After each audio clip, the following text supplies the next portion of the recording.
Bismillahirrahmanirrahim. Assalamualaikum warahmatullahi wabarakatuh. Perkenalkan, saya Mahrus Lutfi Adi Kurniawan, dosen tetap Program Studi Ekonomi Pembangunan, Fakultas Ekonomi dan Bisnis Universitas Ahmad Dahlan, Yogyakarta. Saat ini, saya dalam proses mengikuti sertifikasi dosen gelombang 1 tahun 2025 yang diselenggarakan oleh Kemendikti-Saintek tahun 2025. Saya akan melakukan penyusunan dokumen pernyataan diri dosen pada unjuk kerja Tridharma Perguruan Tinggi. Pada kesempatan ini, saya memaparkan salah satu mata kuliah yang saya ampu, yaitu Ekonometrika 2, yang diajarkan pada semester 5 tahun ajaran 2024-2025 dengan bobot 3 SKS dan kode mata kuliah 211050231. Mata kuliah ini merupakan lanjutan dari Ekonometrika 1 yang membahas metode dan teknik estimasi model ekonometrika secara lebih detail. Mata kuliah ini juga memiliki perhatian khusus pada data time series atau data runtut waktu. Hal ini tidak lepas bahwa hampir sebagian besar data makroekonomi dalam bentuk time series. Sehingga waktu menjadi dimensi penting untuk diamati terkait perubahannya, polanya, dan sifat dari dimensi waktu itu sendiri. Data time series umumnya memiliki sifat yang stokastik, di mana peneliti harus memeriksa dan menganalisis secara rinci perilaku stokastik dari variabel data time series sebelum menggunakannya dalam model ekonometrika. Selain itu, data time series berguna dalam menganalisis tren dan forecasting dalam model makroekonomi. Mata kuliah ini dikembangkan berdasarkan prinsip Outcome Based Education atau OB dan merujuk pada rencana pembelajaran semester atau RPS yang disusun secara sistematis. Metode pembelajaran mata kuliah Ekonometrika 2 menggunakan pendekatan blended learning, menggabungkan pembelajaran tatap muka langsung dan daring melalui platform e-learning uad.ic.id. Mahasiswa dapat mengakses materi RPS dan mengunggah tugas secara online pada platform e-learning tersebut, sementara diskusi dan studi kasus dilakukan di kelas. Metode pembelajarannya bersifat aktif, partisipatif, dan berbasis pengalaman nyata, yang meliputi ceramah interaktif untuk pemahaman konseptual, diskusi kelompok untuk kolaborasi dalam mendiagnosis masalah dalam model ekonometrika, dan project-based learning, di mana mahasiswa menggunakan data real dalam pengujian hipotesis ekonomi. Capaian pembelajaran meliputi CPL 7, di mana mahasiswa mampu menguasai konsep metode penelitian untuk mengidentifikasi masalah-masalah ekonomi regional, keuangan perbankan, dan penilaian properti dengan menggunakan alat analisis ekonomi. Serta CPL 10, di mana mahasiswa mampu mengambil keputusan kebijakan berdasarkan hasil analisis data, serta bertanggung jawab secara mandiri atau kelompok di bidang perencanaan regional, keuangan perbankan, dan penilaian properti. Adapun referensi pembelajaran menggunakan buku karangan Helin et al. Tahun 2020, Time Series in High Dimension and the General Dynamic Factor Model yang diterbitkan oleh World Scientific Publishing Company dan karangan dari buku Baltagi tahun 2022, Econometrics, edisi ke-6 yang diterbitkan oleh Springer. Media pembelajaran mata kuliah Ekonometrika 2 meliputi modul atau RPS yang dapat diunduh di platform e-learning.uad.ic.id, PowerPoint, studi kasus, dan artikel ilmiah, serta video pembelajaran. Adapun materi pembelajaran pada mata kuliah Ekonometrika 2 meliputi struktur dan konsep data time series, penggunaan lag pada data time series, sifat dari data time series yang meliputi autoregresif, moving average, atau keduanya, yaitu ARMA, konsep stasionaritas data time series, konsep non-stasionaritas dari data time series, forecasting pada data time series, membangun model vektor autoregresif, membangun model vector error correction, membangun model auto-regressive distribute lag, konsep data panel, dan diagnosa model data panel terbaik. Penilaian dalam mata kuliah Ekonometrika 2 dengan RPS OB mencangkup 4 komponen utama, yaitu ujian tengah semester dengan bobot 30%, ujian akhir semester dengan bobot 30%, tugas studi kasus dengan bobot 30%, dan kuis dengan bobot 10%. Penilaian dilakukan secara objektif berdasarkan indikator seperti ketepatan dan penguasaan materi, kemampuan analisis dalam penggunaan data real dalam pengujian hipotesis ekonomi. Saya menggunakan rubrik yang jelas dan terukur, dan hasil evaluasi saya sampaikan kembali kepada mahasiswa sebagai bagian dari proses umpan balik untuk meningkatkan kualitas pembelajaran. Dengan pendekatan ini, saya berkomitmen untuk menciptakan pembelajaran yang berpusat pada mahasiswa, suasana kelas yang interaktif, sekaligus menyiapkan lulusan yang mampu berpikir kritis, memiliki analisa yang tajam, adaptif terhadap perubahan, dan siap menghadapi tantangan dalam dunia kerja, khususnya pada bidang analis data. Dan berikut adalah video pemaparan pada mata kuliah Ekonometrika. Oke, bismillahirrahmanirrahim. Assalamualaikum warahmatullahi wabarakatuh.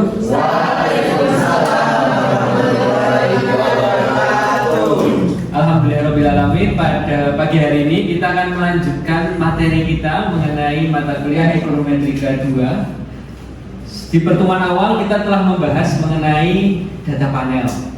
Nah, di pertemuan minggu lalu kita sudah membahas sedikit mengenai property of time series data part 1, yaitu berkaitan bagaimana penggunaan lag dalam data time series dan lain sebagainya.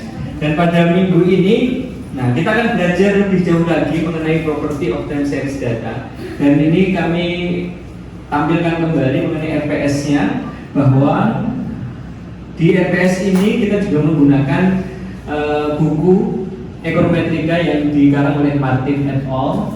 Terkait dengan Econometric Modeling with Time Series, Specification, Estimation, and Testing. Ini publishernya dari Wiley. Lalu juga dari Halin Mare tahun 2020 tentang time series in high dimension, the general dynamic factor model. Ini juga dari Wiley. Nah, ini juga ada beberapa penelitian. Nah, ini ada penelitian saya dengan Bu Indana mengenai dynamic analysis of export, FDI and growth in Indonesia, ARDL model yang terbit di Jilbab Venturas, Perbanas. Dan ada juga artikel-artikel yang berkaitan dengan Ekonometrika 2. Khususnya dalam bentuk model time series data. Dan seluruh artikel ini itu ada tahap-tahapannya mengenai bagaimana model atau data itu digunakan sehingga agar lebih relevan. Nah, selanjutnya juga di sini kita masuk ke pertemuan kelima, yaitu mengenai property of time series data berkaitan dengan stasionaritas dan non stationary data. Kita masuk ke di sini ada kalimat dari Yogi Berra. You can observe a lot just by watching. Nah, jadi kita bisa menganalisis banyak hal dengan hanya mendengar. Nah, ini juga begitu juga dengan data yang kita miliki. Nah, siapa sekarang Yogi Berra? Itu adalah pemain bisbol Amerika dan dia juga ternyata seorang akademis. Nah, sehingga dia mempraktekkan apa yang ada di kehidupan olahraga dan di akademisnya. Sekarang, bagaimana apa jadinya jika pemerintah mengambil suatu kebijakan tanpa berdasarkan data? Apa yang akan terjadi, teman-teman? Kacau. Lalu kebijakannya bisa jadi benar atau tidak? Nah, disinilah ketika suatu kebijakan yang dilandaskan bukan berdasarkan data, ini akan mengakibatkan pada bias dari suatu kebijakan. Sehingga data itu penting sebagai fondasi dari setiap kegiatan apapun itu. Nah, misal teman-teman di sini sudah tahu masuk jam 7. Nah, kira-kira kalau mau berangkat mepet itu di jalan ramai apa enggak? Karena sudah bisa data berdasarkan insting atau fenomena. Kalau setiap pagi data sehingga apapun yang terjadi dalam kehidupan kita itu harus selalu berlandaskan data. Apalagi sekarang ada big data, lalu ada apa lagi? Ada digital dan lain sebagainya. Nah, itu akan sangat berkaitan dengan kehidupan sehari-hari. Nah, apa yang akan kita pelajari hari ini? Tujuan dari pelajaran hari ini adalah teman-teman itu dapat mengidentifikasi pola suatu data dan bagaimana behavior dari data itu. Apakah data ini memiliki sifat averaging atau moving average dan lain sebagainya. Lalu yang kedua, teman-teman juga dapat mengidentifikasi apakah variabel atau data yang teman-teman gunakan itu bersifat stasioner atau tidak stasioner. Nah, sekarang ada gambarannya seperti ini. Sekarang apa yang dimaksud dengan stasioneritas suatu data? Nah, kalau kita melihat di sini, ini apa ini? Detak jantung teman-teman? Apakah detak jantung saya? Atau ini apakah bentuk iman teman-teman yang kadang naik dan sering turun? Ya. Nah, ini adalah suatu pola data, teman-teman. Ya, data kita atau data di dunia ini pasti akan ada yang meningkat, juga ada yang menurun. Nah, sekarang fase menurun itu terjadi biasanya saat apa? Fase menurun atau data itu turun, pertumbuhan ekonomi turun biasanya terjadi saat krisis. Kalau meningkat, produksi meningkat, konsumsi meningkat dan lain sebagainya. Ini adalah fasenya. Nah, data itu juga memiliki sifat yang seperti ini. Nah, tetapi sifat suatu data tidak hanya naik dan turun saja. Ya, ada yang sifatnya, nah ini contohnya. Ini kalau seperti ini sifatnya apa ini? Statis. Nah, lalu ada apa lagi misal? Ini sifatnya sepertinya dia tuh bergerak naik turun terus. Tetapi pergerakannya kalau kita lihat secara simpulkan itu selalu dimulai dari tengahnya. Nah, inilah data yang bisa kita lihat bahwa jika kita bisa memahami suatu data yang memiliki pola yang berbeda-beda tetapi memiliki makna yang berbeda-beda pula. Nah, ini sehingga data yang kedua ini biasa disebut sebagai data yang bersifat stasioner. Ya. Jadi kenapa? Walaupun dia bergerak, bergelombang, berfluktuasi atau bervolatilitas, tapi pergerakannya selalu kembali ke titik tengahnya.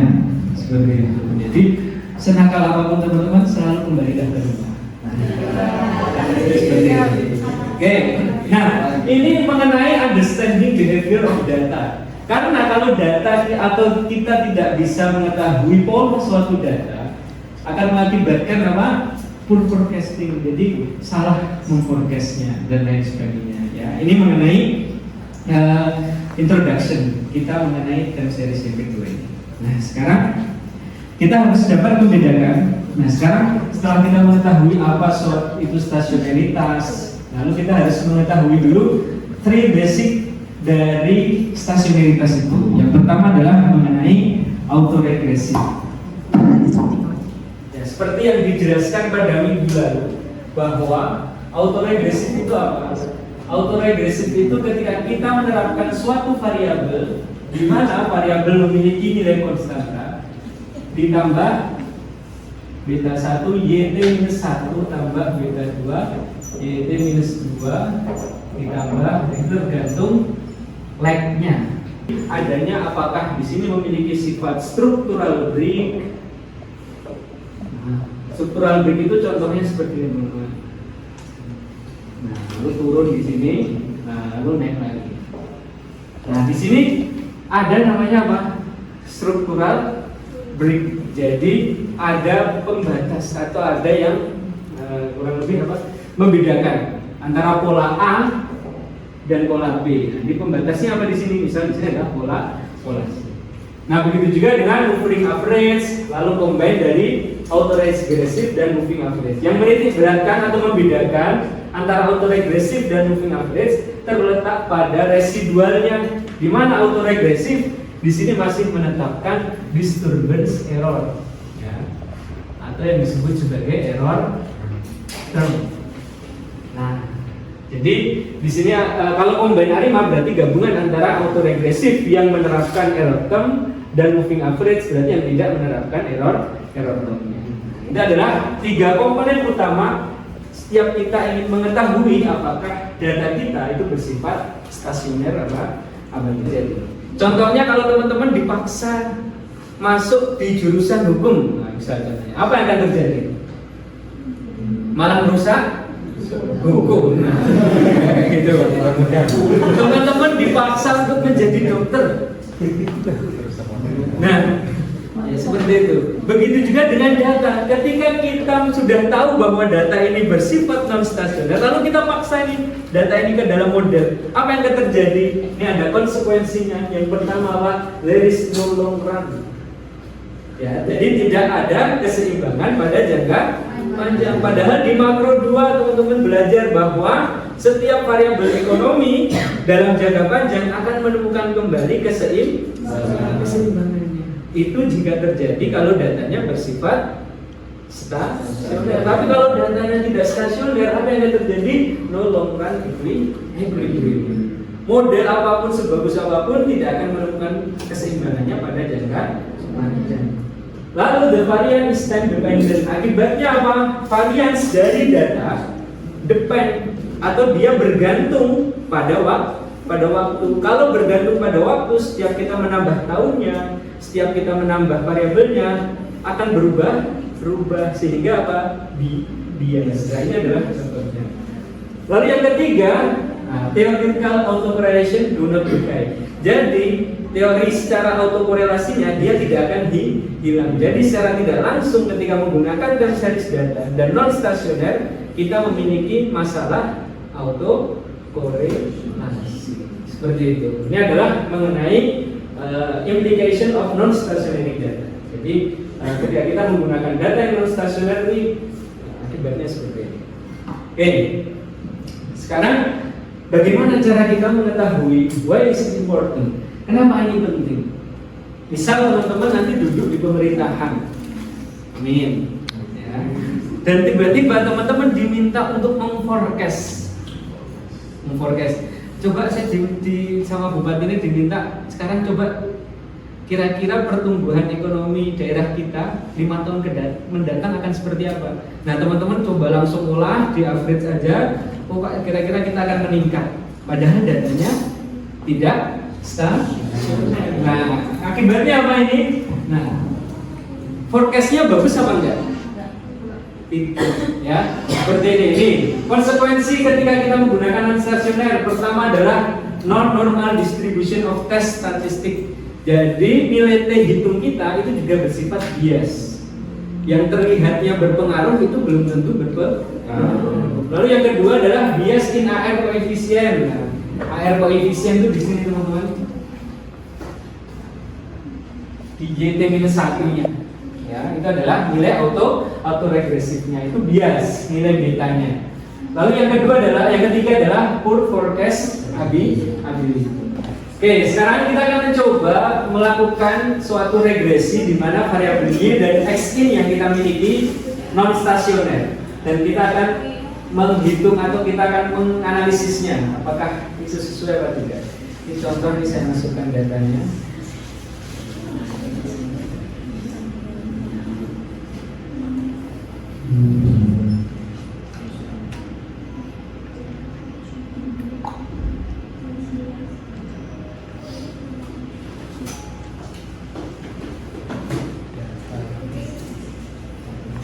Oke, kita perhatikan data di sini. Misalnya data IHPR.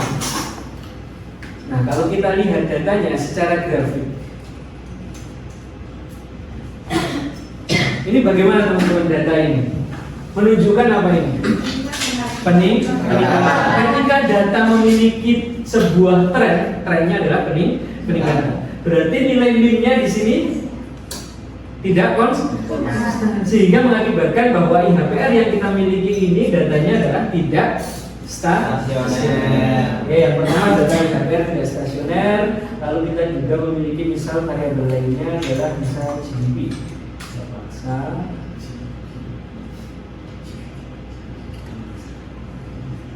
Nah, apalagi GDP, ya, terus sudah kayak tangga.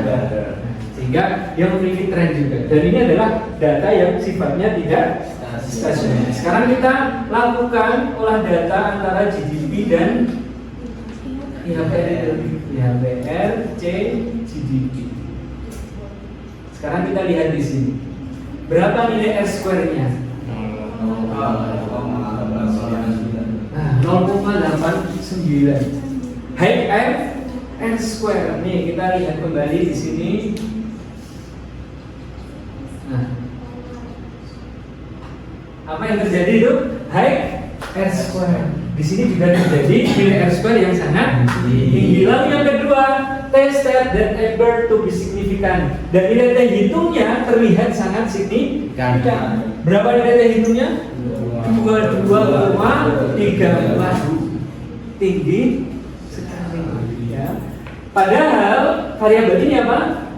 Tidak stasioner. Dan inilah yang disebut sebagai spurious regression. Bahwa variabel ini, ini sudah bagus ini, nilai square-nya tinggi, nilai T stat-nya tinggi. Ya, padahal nilai R square yang tinggi untuk satu variabel independen bisa mengakibatkan masalah spurious regression. Apa mungkin bahwa IHPR itu hanya dijelaskan oleh variabel GDP saja? Apakah mungkin? Tidak mungkin dijelaskan oleh variabel makroekonomi lainnya. Sehingga apa? Nah, inilah yang dimaksud bahwa T statistiknya yang terlihat seperti signifikan dan nilainya sangat tinggi sekali, 22. Nah, begitu juga. Nah, sekarang bagaimana cara kita?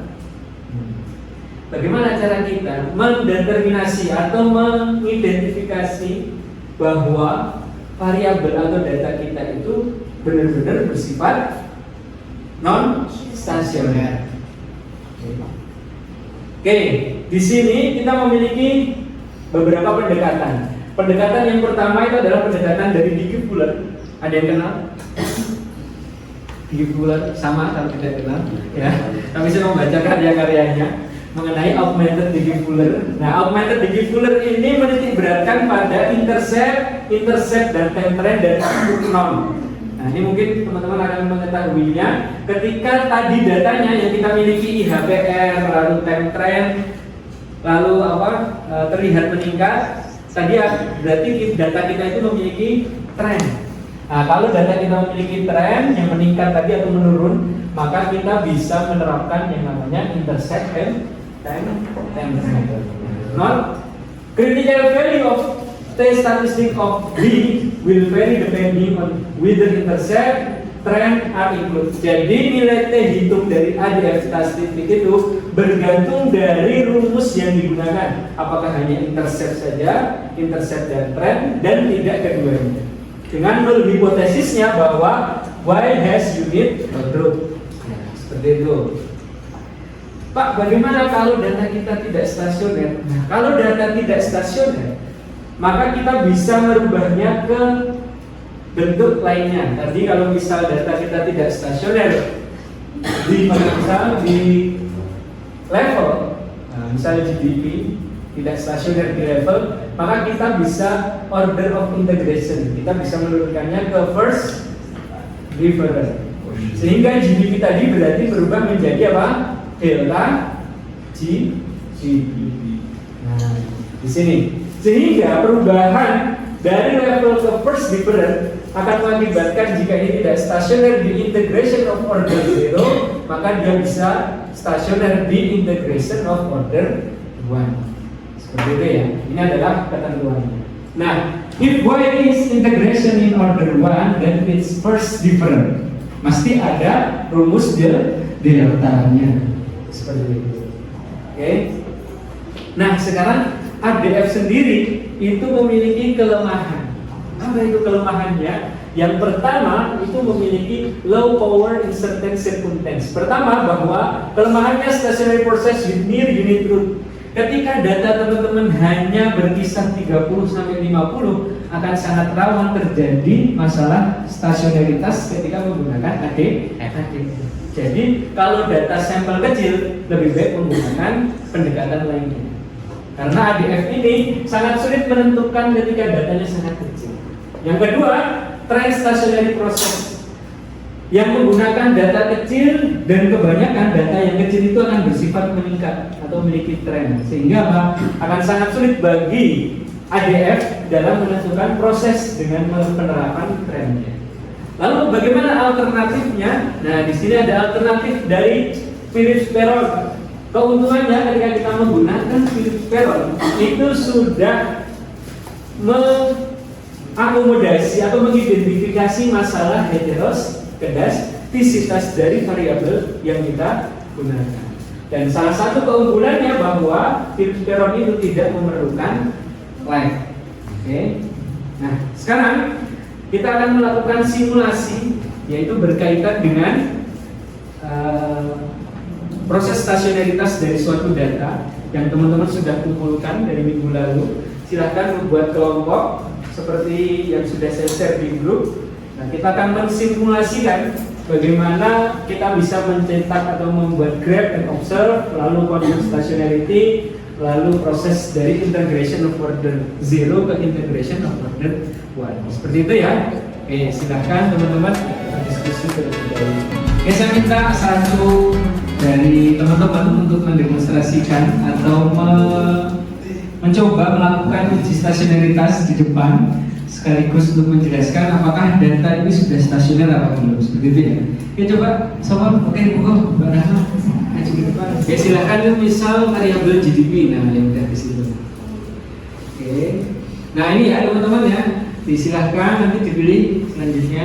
Nah ini adalah dalam bentuk apa teman-teman? Level. Berarti kalau dia stasioner di level nanti akan bunyinya bahwa variabel GDP stasioner dalam bentuk integration of order zero. Seperti itu. Oke, coba diklik. Nah, ini kita juga bisa pilih di sini ada intercept, trend dan intercept dan non. Coba kita pilih yang intercept dan kita lihat hasilnya bahwa T statistiknya ini berapa? -1 itu lebih besar atau lebih kecil daripada di bawahnya? Lebih kecil.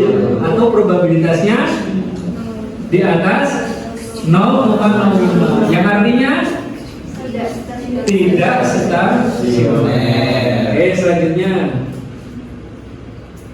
sekarang kita ke unit test, lalu pindah ke first difference. Sekarang hasilnya bagaimana teman-teman? Masih tidak stasioner. Karena nilai T hitung dari ADF-nya masih lebih kecil dibanding nilai critical value atau nilai probabilitasnya itu di atas 0,05. Kalau kita paksa variabel ini, maka kita akan memiliki konsekuensi yang banyak tadi yang sudah kita jelaskan. Kenapa ini sudah di integration of order 0 maupun integration of order 1 masih tidak stasioner? Kenapa? Karena data kita ini jumlahnya sangat kecil. Ya, ini tidak lebih dari berapa ini? Misal ini 50, jumlahnya 50. Tulisan saya dengan Bu Indana mengenai hubungan ekspor, FDI dan growth di Indonesia dengan pendekatan AFR model terkait dengan stasionaritas data, behavior suatu data, serta teman-teman bisa membandingkan antara ADF dan Philips Peron. Seperti itu. Oke, jadi kalau kita simpulkan pertemuan hari ini bahwa suatu data itu menjadi fondasi dalam setiap pengambilan keputusan. Kedua, data yang bersifat non stasioner jika kita paksa menjadikan model, maka akan menghasilkan apa? Bias di dalam model. Sehingga harapannya sesuai dengan RPS yang kita kembangkan tadi, bahwa teman-teman mampu mengidentifikasi behavior dari suatu data, teman-teman mampu mengidentifikasi bahwa data itu bersifat stasioner maupun tidak stasioner. Mungkin itu yang dapat kami sampaikan. Semua sudah bisa dipahami ya? Terima kasih atas kehadiran teman-teman pada perkuliahan hari ini. Semoga teman-teman selalu diberi kesuksesan. Amin. Assalamualaikum warahmatullahi wabarakatuh.